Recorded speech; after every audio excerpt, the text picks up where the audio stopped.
Ian Book is the backup.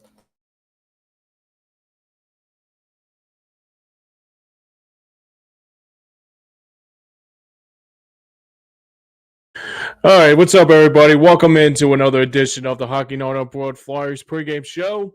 Today, the Philadelphia Flyers play their first game on the California road trip as they battle the Anaheim Ducks as they meet for the first time this season. A pleasure to welcome everybody who is joining in here on this very important Saturday. Happy early New Year across the Delaware Valley. As for the Philadelphia Flyers themselves, they are looking to try to get off a good start than they had the last previous games, as they look to try to get off on the holiday break and get off on a high note. And today on this Saturday afternoon, they try to get off to a better start than they had the last previous meeting against Pittsburgh was disappointing before the holiday break. As we always do, we recap the previous game like we always do. So the first period for the Flyers, it was a very dreadful first period for the guys in orange and black because it didn't take long for Pittsburgh to give an early response. And right away, Pittsburgh gets the first goal by Brian Rust to give Pittsburgh an early 1-0 lead. Today, later on in the first, as the Flyers will try to get a response, and they would do so, and it would only get one goal out of that in the first period. That was Yegor Zamula getting the first goal of the game and getting the score tied up, only scoring his second goal of the season, tying the score up at 1-1 apiece. Still in the first period, but Pittsburgh will have a two-man advantage and will get a response by Brian Rust yet again. And this time we'll set up Ricard Raquel, former Anaheim Duck, who was a part of the Ducks for a while, but now with the Pittsburgh Penguins, giving Pittsburgh their lead back at 2-1. Still on in the first period, another power play chance for the Pittsburgh Penguins, and they'll find a good opportunity with Michael Bunting, as he'll give Pittsburgh a 3-1 Pittsburgh lead late in the first period, because I usually think they'll score goals in the second period, but this was all in the first period for the guys in Pittsburgh.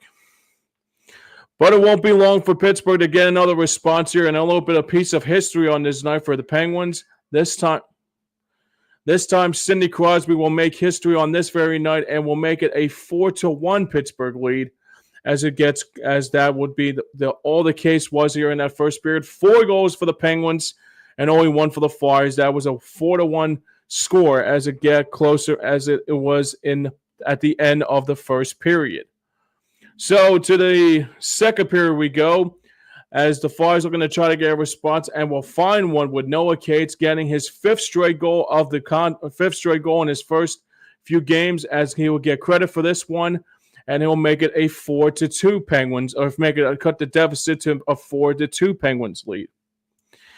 Later on in the second period, the new Papa will show off its style as the captain Sean Couturier made it all happen right there as a good opportunity for the Penguins, and right then and there give the Flyers some life as they cut the deficit to a 4-3 Penguins lead. But Pittsburgh will get one more in the second period and get their 2-goal cushion back, and this time will make it a 5-3 Penguins lead after 40.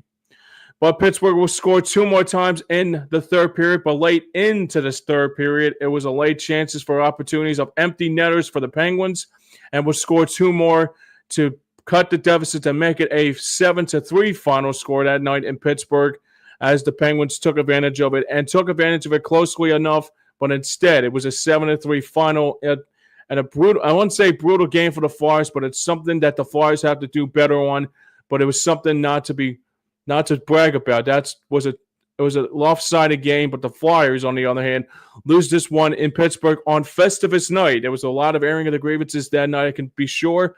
It is a 7-3 final that night up in the Steel City. Setting the stage today for the guys in Pittsburgh, for the guys against the Anaheim Ducks. So for the Flyers, on the other hand, have a little bit of sluggishness the last couple games for the guys in orange and black. But before the holiday break, John Tortorella said he wants to get rid of the sloppiness that he was telling a lot of the press on, I believe it was Thursday afternoon on the morning skate, as the Flyers coming off their holiday break and looking to try to avoid a disappointing losing game again that could have been in the bag. But the one thing that was really concerning is that the one thing that was really concerning more than anything is that the Flyers gave up 4 goals in that first period. That's something that you cannot be able to do, and also win games along the way as well. So the Flyers coming into this game tonight, as they always do, and this will be the first of 3 on the California road trip as they play the LA Kings tomorrow, the second game in the last few weeks for the Flyers.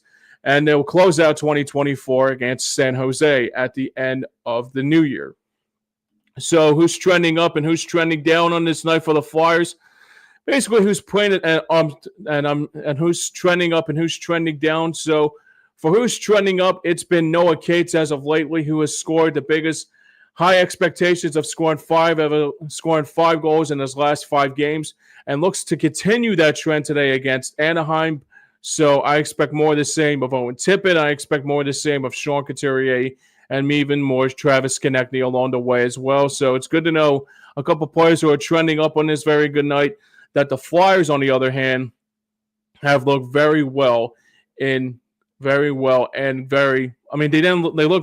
the scoring factory, but you got to get some wins more than anything like that, especially against teams that are very bottom of the pack like Anaheim is. But for who's trending down, this is a mix of a trending down of a goaltender problem and also what's going to be happening today against a former Flyer that used to be a prospect here for the down place for the Anaheim Ducks. It's a 2 trending down topic here. I'll start off with the first trending down.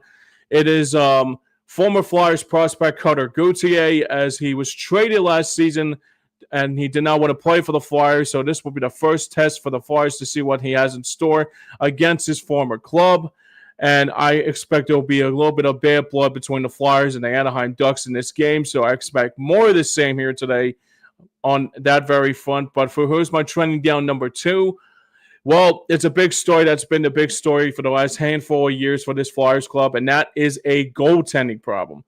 The biggest key for the Flyers is that you have to have a goaltender in this league. I do agree with Al Morganti said about this a few days ago, is that if you get a good goaltender and you got a goaltender that can take this team to the next level, goaltenders are big in this league, and especially if you don't have that goaltender, it could be a very cause for concern if you're trying to get closer and closer to pay dirt, and also you got to do whatever you can to make sure, whatever the case is that you got to make sure that the goaltending is the biggest key of the. I mean, back then it was, but unfortunately, bad things happen, and somehow, in some way, we're stuck. I guess it's like a rock and a hard place, if you know what I mean, with the goaltender situation. It's not concerning, but it's a very something that the Flyers have to critique a little bit to understand where they're coming from. Obviously, Sam Ersson, the performance that he had on Monday night was not the best he had. It was one thing that I really expected more out of him because I thought he played a very good game the last couple times against very good teams especially. But tomorrow night will be a tall task again as the Flyers take on the Kings, and I would expect more of the same. If Sam Ersson, I expect he'll be playing today, and I expect Alexei Kolosov will be in that game tomorrow night for the back-to-back between the Kings and the Ducks and the Kings, a back-to-back between the two clubs as they play back-to-back for the first of a back-to-back today. So I expect more of the same here today for the Orange and Black as well. So there's two teams that are Orange and Black. So I mean, but that's another story for another time. So all right, let's check out our injuries and scratches for this game here today. For the injuries, there is not a lot of injuries on the injury front, but there is a lot of scratches here. So this was reported back on the holiday break. So it was yesterday. It was December the 27th when they gave us the scratch report. No injuries to report. Nick Delorier is back, and all the other players that were on the injury list are back today. We're back the last couple games. So I expect more of the same. As for the scratches, though, Eric Johnson is once again going to miss his. I think it's going to be his 13th or 14th straight game. I expect they're probably looking to shop him when the trade deadline hits. Ivan Fedotov is only the third goaltender, so they're keeping a close eye on Sam Ersson, and I expect more of the same for Alexei Kolosov, and I guess they're going to just keep Ivan Fedotov as an emergency goaltender, as just in case, as three of them, like either one of them, like go down with an apparent injury. So that's a good sign to see. 3 goaltenders is not a bad idea, especially if one of your goaltenders gets hurt. So I think it's smart. I think it's a smart idea. So it's not like you're sending one goaltender down and you're bringing it back one up again.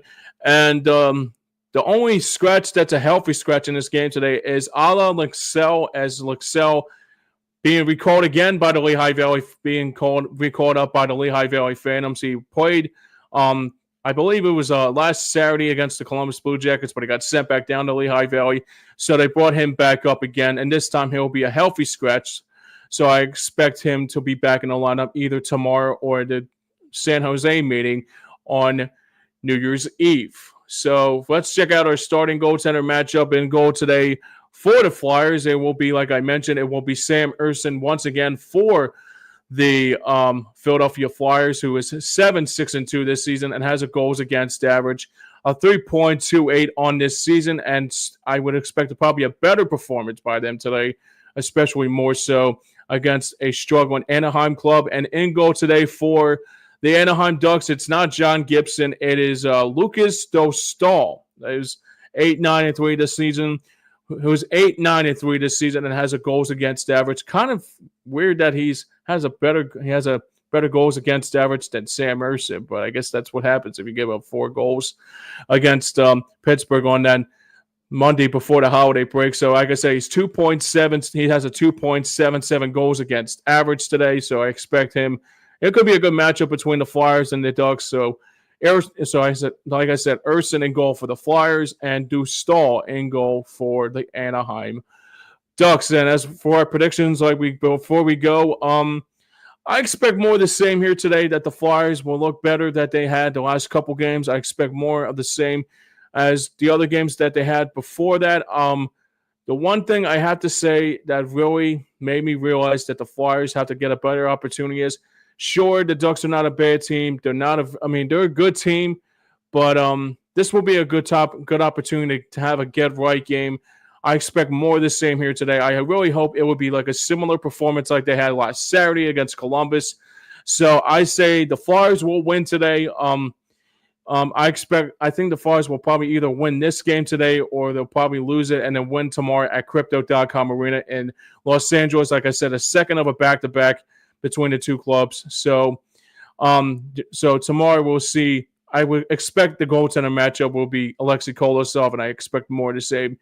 It will be Kolosov in goal tomorrow for the Flyers. But for today, I say the Flyers will win this game. I think they have a better chance against Anaheim and this will be a get-right game for the Flyers.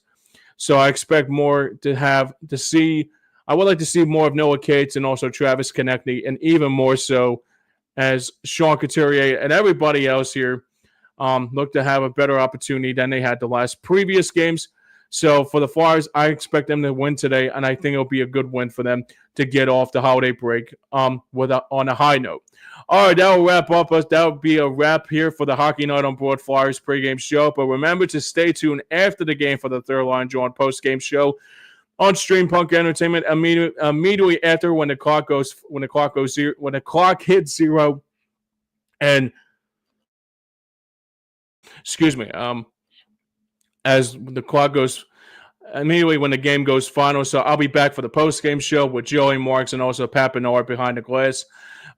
Thanks to everybody for joining us. If you don't want to join us, if you had the opportunity to join us, or if you're going to talk, obviously, this was supposed to be a 3:30 puck drop, but I guess I kind of screwed up the StreamYard. But I promise you I will be back again, hopefully tomorrow, on a positive note that the Eagles will capture the NFC East, and also the Flyers will be back tomorrow night to take on its club that they look like they're going to have some. I would rather see the more of the same here today. But like I said, thanks a lot for joining me today. I will be back again tomorrow for the Flyers Kings matchup. That will be at 8:30 puck. That will be at 8:30 pregame show, 9 o'clock puck drop. So I would expect more of that today. And also stay tuned after the game for the post-game show on Stream Punk Entertainment. And for everybody else behind the scenes and for everybody that made this work, this has been the Hockey Night on Board Flyers pregame show. And thanks for watching. I'm James Scorza here saying so long from here. And until then, we will see you next time.